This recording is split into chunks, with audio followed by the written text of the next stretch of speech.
What's up, y'all? It's your boy Ace. This is Fantasized Football. We are back once again, bringing y'all some fantasy football content for the 2021 fantasy football season. And today we are here talking about some of my early round wide receiver targets. Last week we talked about my early round running back targets, so I figured I would give you some targets for the wide receiver position this week. But before we get into that, as always, thank you.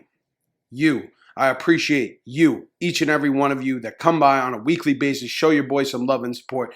Really means the world to me. And if you're new, thank you for coming by. Give me a little bit of your time. And if you do enjoy this video at any point, make sure to leave a like and subscribe to the channel. It really helps the channel grow. Help me reach my goal of 100 subscribers on YouTube by the end of the fantasy football season. And follow my socials linked down below. Me and my boy, we over here, we grinding today, baby. And we're going to talk about some of my early round wide receiver targets, rounds 1 through 4, looking at this from the scope of full PPR.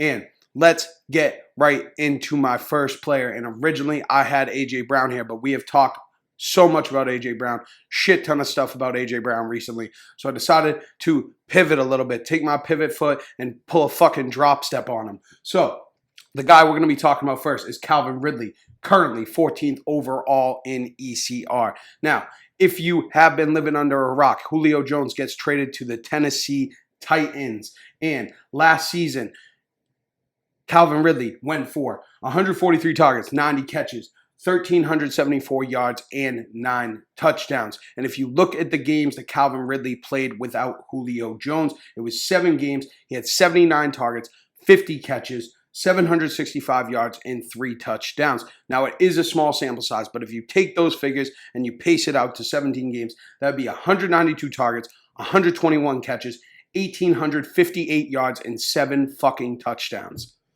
Jeepers Crow. Now, he is the clear alpha in this passing game now with Julio Jones out of town.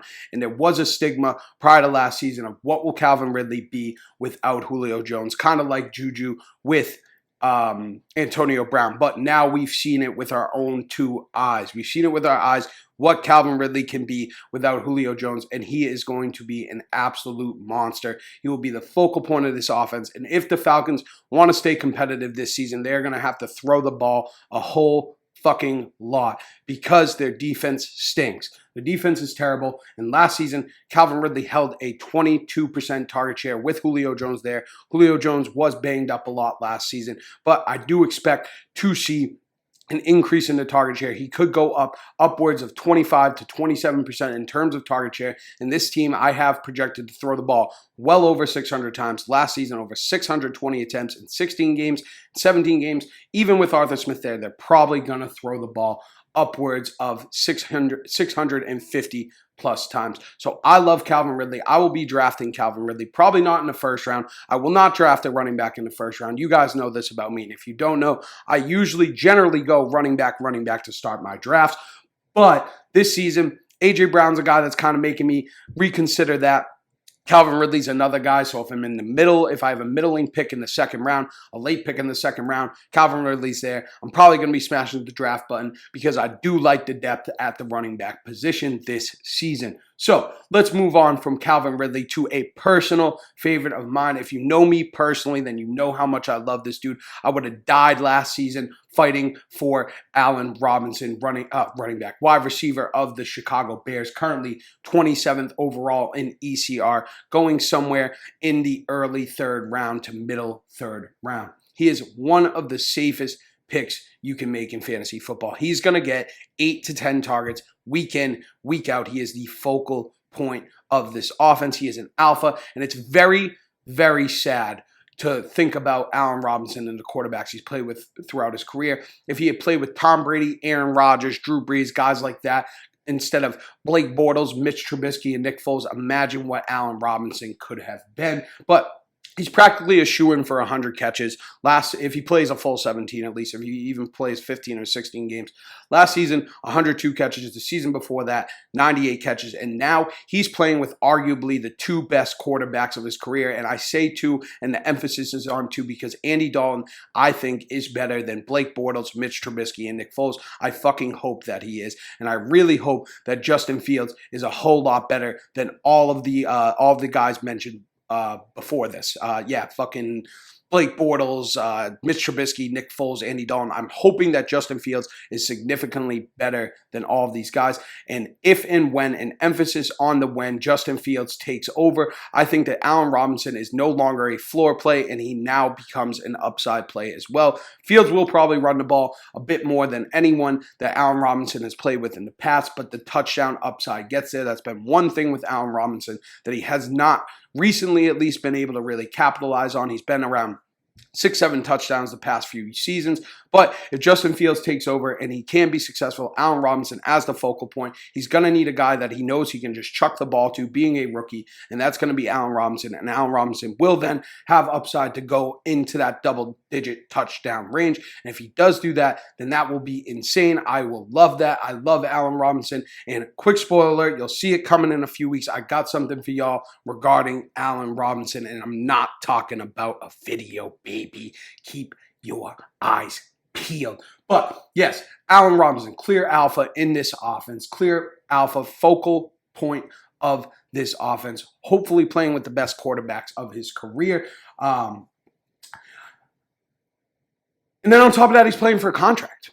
Hopefully to get out of Chicago, unless Justin Fields is really good and Matt Nagy gets his head out of his ass and he can kind of get things together over there. Maybe he sticks around in Chicago, but he's going to want to bust his gut, work his ass off to put up some good figures this season so he can get a big boy contract like he deserves, and hopefully he plays with a top-tier quarterback next season and he can really realize his full potential. So Allen Robinson's a guy I love to draft in the third round, especially if I go running back heavy in the first 2 rounds.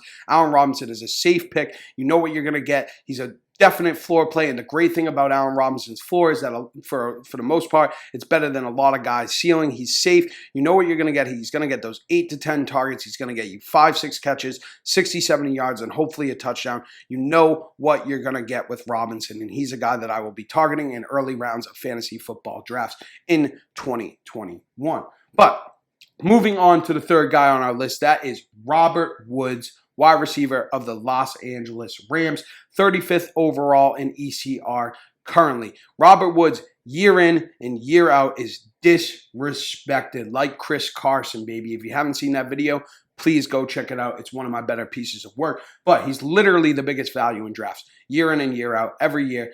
Robert Woods just does not get the respect he deserves. And this season, we have Matt Stafford entering the fold, which is a clear upgrade from Jared Goff, probably the best quarterback that Robert Woods has played with his entire career. And I expect Robert Woods to act as a safety valve for Matt Stafford while he's getting accustomed to this LA Rams offense. Robert Woods can get himself open. He can make plays. He's going to be open over the middle of the field. And Matt Stafford hopefully will hone in on Robert Woods early on. And Robert Woods, the past few seasons, has been 85 plus catches year in and year out, going for 90 catches in 2019 and in 2020.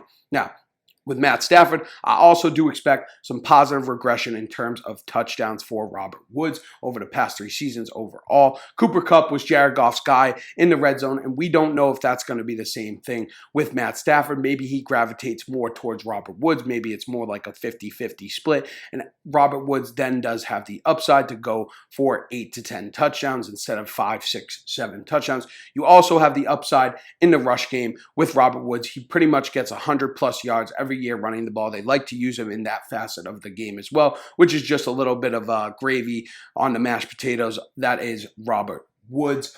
He does have top 10 upside as well. And when I say top 10 upside, I'm saying more like 9-10, because I don't think Robert Woods will end up as a top 5 fantasy finisher at the wide receiver position. But with Matt Stafford there, over the past 3 seasons, Robert Woods has finished as the 11th, 14th, and 14th overall finisher at the wide receiver position, more towards that 14 to 20 range in terms of per game basis. But with the increased touchdown upside, with Matt Stafford at the helm of this Los Angeles Rams offense, I do think that Robert Woods has that upside to finish top 10, and drafting him a lot of the time at the back half of the 3rd round, and I'd say the majority of the time he's available in the 4th round. And if you want to start off with two running backs and then grab a tight end in the third and Robert Woods is your wide receiver one, I'm fine with that. Or if you even want to just be safe and lock him up in the third round as your wide receiver one, I don't hate that either, because a lot of time when you're doing that, it's going to be on one of those swing picks, that 9 through 12 range, where you'll be able to go and get one of your guys in the fourth round anyways. But moving on to the last player on my list, it is none other than CeeDee Lamb, wide receiver of the Dallas Cowboys, currently 40th overall in ECR. CeeDee Lamb is going to be an absolute fucking stud this season. He has Dak Prescott returning. Dak Prescott should be good to go for training camp. That's what I keep hearing in reports. So that is great news. This is a high volume offense. The defense stinks. They're going to have to throw the ball a lot. There's going to be plenty of opportunities to go around. You have Amari Cooper there. You have Michael Gallup there, Blake Jarwin, Ezekiel Elliott, but there will be enough to go around, because if the Dallas Cowboys want to compete like the Atlanta Falcons, they're going to have to throw the ball a lot because their defense stinks. So he's coming into year two with Dak back after posting as a rookie 111 targets, 74 catches, 935 yards, and 5 touchdowns. And that was without Dak for the majority of the season. And we saw how great he was with Dak early on before Dak got injured. Dak was also on pace for like 7,000 yards. And I don't expect that to happen again. But Dak Prescott pretty much a shoo-in with 17 games to go over 5,000 yards. Probably be 35 plus touchdowns as well. So there's a whole lot of upside. And I do see this being kind of a 1A, 1B with Amari Cooper, where I do expect Cooper to kind of be the 1A in that situation, but I do see it within the range of outcomes where both Cooper and CeeDee Lamb go for 130, 140 targets and can be both very valuable for fantasy football in 2021. And on top of that, with Dak Prescott, of course, like I mentioned, there is more upside in terms of scoring opportunities, obviously over Andy Dalton of last season. So those 5 touchdowns of last season should go up between Dak Prescott being there and the increased volume, a whole year in the offense, getting more comfortable. I expect those 5 touchdowns of last season to go upwards towards 7 to 9, maybe even into the double-digit range. And if CeeDee Lamb's getting 130 targets, probably be somewhere around 85, 90 catches, 1,100, 1,200 yards, and 7, 8 touchdowns. Drafting him in the 4th round as your wide receiver 2, or as your wide receiver 1, even if you want to get a little spicy, I really don't hate that. And I am going to be targeting CeeDee Lamb in the early rounds of drafts, fantasy football drafts in 2021. But that's what I got for y'all today.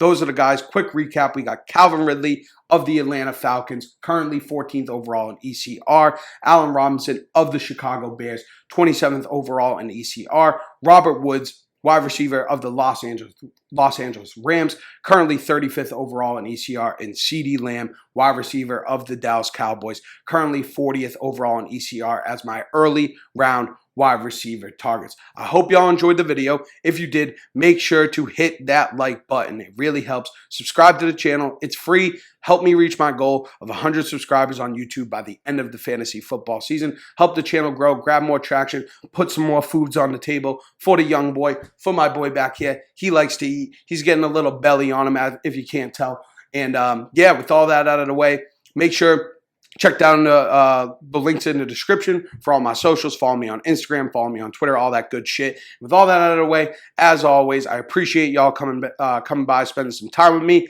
Thank you. Love you. Peace.